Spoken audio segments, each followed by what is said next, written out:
Hello friends, I have been getting some questions about the process behind Sunday Paper House and how I specifically digitize my art so that I can send it to printers and create pieces for Sunday Paper House.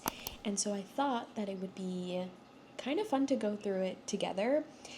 Because I am preparing for a fall launch, a fall collection for Sunday Paper House, and I figured now would be the perfect time to just kind of take you along that process since I'm actually in that process. Now, before we begin, if you do not know what Sunday Paper House is, that is my mindfully made paper goods stationery brand, and we launched this summer with a summer collection. It was called Slow Mornings at the Farmer's Market. There's actually some stock still available, and we're running our big end of the season sale right now. So if you do want to pick some of those pieces up on sale, you can do that at sundaypaperhouse.com. The code is just like at the top of the website.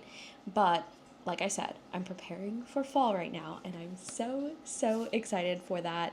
I had a lot of fun kind of like ideating, sketching, painting pieces for fall, and I think I did actually share some of that with you in a previous video, and I did not end up going with any of the pieces from that video, but I do have some stuff in here in my little sketchbook that will eventually become pieces in my Sunday Paper House shop. So I am going to flip to, and this is my sketchbook, by the way. I pulled it out of my Paper Republic journal just because I'm going to be using a scanner and I don't want things to get too bulky. But we start here with my sketchbook. It's just a drawing book from Paper Republic. Usually I paint on different paper, but this time around paints just started flowing and I decided to just stick with it, and I liked how it ended up, so we use the paper in here.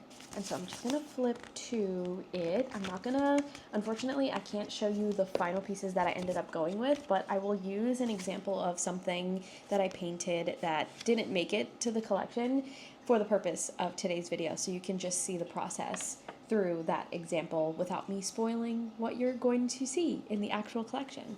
So I'm just covering this side because this side actually had a final piece. But we're gonna use this painting in today's example. And as you can see clearly, it's a cute little jack-o'-lantern. It is very cute. It just wasn't perfect enough for me to want to turn into a piece, but still a cute little jack-o'-lantern. And so once the piece is finished and ready to go, I scan it. I just use a scanner so that I can scan it into my computer, and then we'll take it from there. So this is the scanner. It's a little dusty right now, but this is the scanner that I use. This is the CanoScan Lead 400. I don't know if you can see that right there. I will link it down below as well. Let's scan the little jack-o'-lantern so that I can get it onto my computer. Okay, so I am just going to open my scanner program on my laptop so that it kind of like activates the scanner itself. So it should be ready to go. I'm going to again flip to, okay, so I have my sketchbook opened up. I'm going to just lay it in the corner here as flat as possible. I'm also going to hold it down because as you can see there's a gap here from my sketchbook, and then I'm going to just scan. I'll just hit the photo option on my scanner because I think that one scans the best in my opinion based off of like experimenting and testing. You can probably see that it automatically popped up on my computer screen, but it is scanned in right there. And that took like a couple of seconds, which I love this process so much because it's actually really seamless and easy. Now I can go ahead and just disconnect my scanner because I don't need it anymore. And then I will pull out my iPad. So I can't remember which iPad this is. I think it's like a couple of years old. I did have to get a new one because my other one was, I don't know, maybe like 10 years old. So I had to get a new one. But I just pull out my iPad here, and then I will airdrop the scanned image from my laptop to my iPad. So I don't know if you can see it on the computer. I'm kind of hiding it so that you don't see the top image because it scanned the top image. But you basically just right click on the image, you hit share, and then you hit airdrop, and then you can airdrop it to whatever device is basically open and ready to receive a document. So I'm just going to send it to my iPad now. Okay, so as you can see here, the pumpkin is now on my iPad, and this is where I start digitizing things. So I'm just going to share it and send it to Procreate, and then we'll move over to a nice comfy spot so that we can actually start digitizing together. Okay, so I wanted to go outside and do this, but unfortunately it rained last night, so everything outside is wet. I can't even sit out there, so we're just gonna have to do it here where we were before. That's okay, but I am just going to click into Procreate. We're in Procreate right now, but I'm gonna click into the image that I sent, which is the pumpkin. So you saw this as the original painting, and now here it is in digital format in Procreate, and this is where I start to do all of my fine tuning and create a file that's perfect to send to the printer. So the first thing that I do is I go over to kind of erase the background on this because I don't want them to actually print a white background. I just want them to print the pumpkin. So also, if you hear craziness in the background, those are my cats and their zoomies. Essentially, I'm just gonna erase the background over here so that I can just get the pumpkin. So how I do that is, you'll just see me go through some processes because I know this is not super interesting. Like the technicality stuff is probably not interesting, but I'm just highlighting the background as much as possible. Just touching it and dragging it so that it intensifies, so that we get the background highlighted as much as possible without, damaging anything on the actual pumpkin. I can actually go a little bit more because, as you can see, some of these lines are like from when I initially sketched it. So I can keep going. Okay, I think that's good. And then I'm gonna hit erase and just erase. See, now this is why it's helpful when I took off the background, so I can clearly see what I'm erasing. Perfect. Okay, and then I don't know if you can see, there are some like little dots and rough edges. So that's the next thing that I do. I go in and I fine tune that stuff.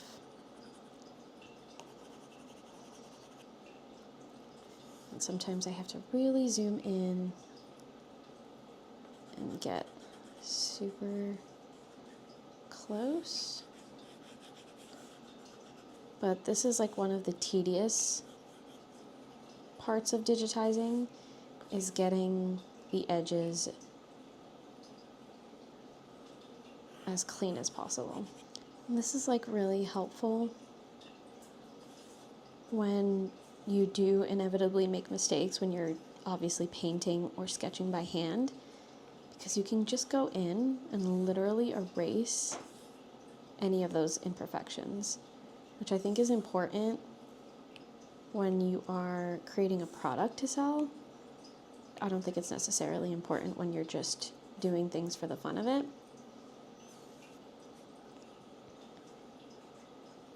But it's also helpful for the printer so that they can get nice clean edges when they are printing for you.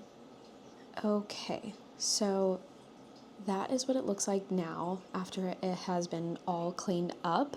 And I could leave it just like this, but I'm going to do a little bit more fine tuning with actual colors and textures and stuff like that, because as you can see the lines where I drew like the dimensions for the pumpkin, and it just looks like a pencil right now. So I want it to look a little bit more like, I don't know, color instead of actual pencil marks, if that makes sense. So this is another part that isn't always something that I do, but it is something that does come up every once in a while. So let's see. I think I'm gonna go to sketching and then use this Derwent pencil, and then maybe highlight and take one of the colors here. I'm going to create a layer so that I don't mess up the actual painting. And let's see how this looks.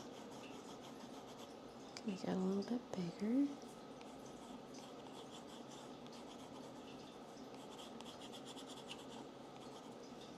Honestly, we can go a little bit bigger.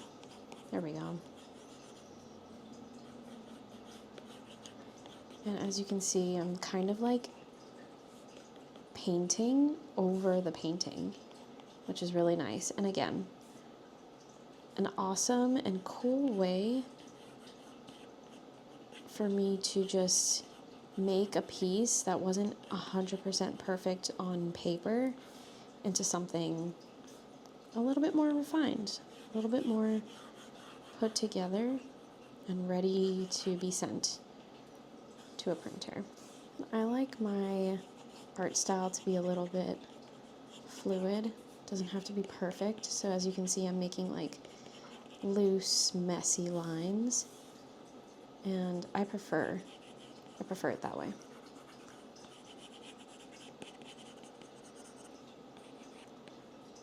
And just a little sneak peek into the fall collection itself. It's kind of going for like a storybook kind of vibe. So you probably can't tell with this one because I ended up not going with this one for the collection, but I am going for like a storybook style. It looks like it was hand drawn in a whimsical kind of way. So that's just something you can expect from the actual collection, and maybe that'll give you a hint as to what the collection is. Like when I did the slow mornings at the farmer's market, there was a theme there. Obviously, it was the farmer's market. So there's also a theme for the fall collection. And if you can guess it based off of the clues that I'm mentioning here, let me know in the comments. Would love to know if someone kind of like figured it out. Yeah, I like this. It still looks kind of like hand drawn, but not in a super messy way. And to be fair, I'm being a little bit looser because I know it's an example.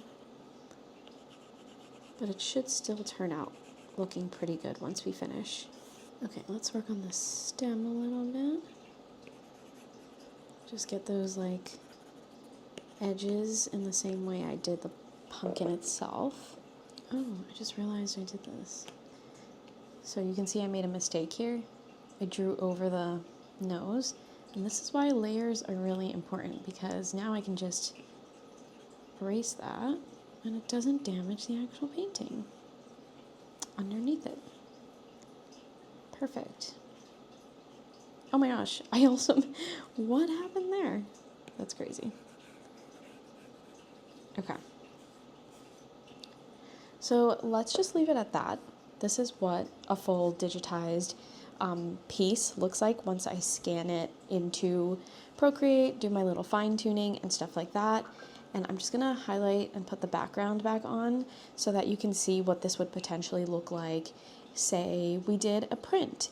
And also, if I just merge this down, so I combined my little sketches and the actual painting here. I don't usually do that, but I'm doing that for this sake, just because I know I'm not gonna use this. And then let's say I just make it a little bit smaller. I can adjust the size if I wanted the print to look like this. And so this, I could send this to the printer and it would be just a print. Now, if I wanted to do a letterhead, you know, with like a little design on the top, I could do something like that. And then it would print like this, and you can use it as like a little notepad. Or maybe I wanted to duplicate it and then take one of those, maybe duplicate one more, do that, right? And then say I put them all together, made it even smaller, And that's like another design that I could do for a letterhead. So this is just me playing around and showing you examples of how I turned a full-fledged piece of art into different things that you can turn into stationery. Obviously, none of these things that I just showed you are actually going to be pieces in my Sunday Paper House fall collection, but again, just used this cutie little pumpkin as an example for you. Okay, friends, I hope that was interesting, insightful, helpful in any way. I also hope that it was a little bit cozy because we actually spent my morning together just being a little bit creative and playful before I start my workday. So that was very nice and comforting and cozy for me. I hope it was cozy for you. And if you have any other questions about Sunday Paper House, building a stationery business, or just any of the creative stuff that is associated with that, do let me know in the comments. I am always happy to help a fellow creative or someone who is looking to be a little bit more creative. But thank you once again for hanging out with me, and I will talk to you in the next video.